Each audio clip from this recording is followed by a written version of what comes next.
बात्या जवाद ओडिशा उपकूल माड़ होते 130 वर्ष रेकर्ड होता।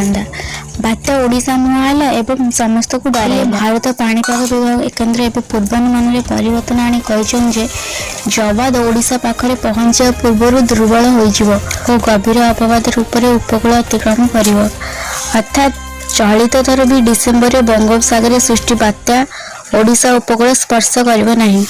एसहित ओडिशा प्रति बात्या भय टली जाइछि।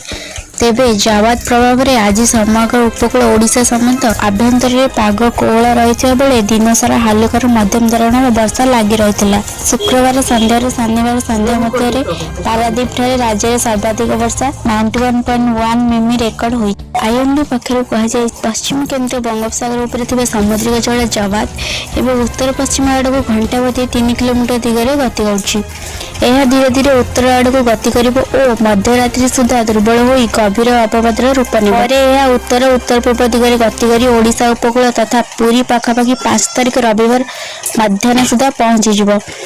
धीरे धीरे आहरी दुर्बल हो एवं उत्तर उत्तर पूर्व दिगरे ओडिशा उपकूल पश्चिमबंग उपकूल मुहेब।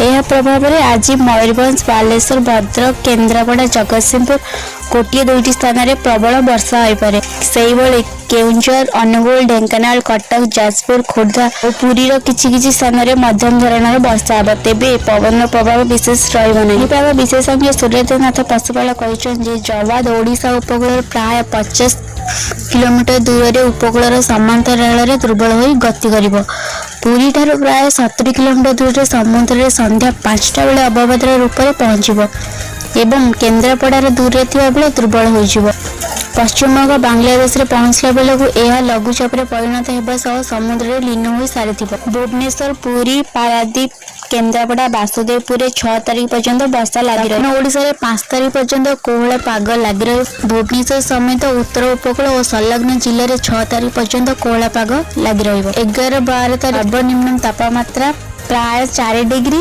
और 10 तारिख ରୁ 11 तारिख मध्य अन्य स्थान में 5 ରୁ 6 डिग्री कमिबार संभावना रही। फल राज्य में शीतर प्रकोप बढ़ डिसेम्बर तृतीय सप्ताह बंगोपसागर आउ एक लघुचाप सृष्टि होबार संकेत मिलुछि बोली श्री पशुपाल कहते।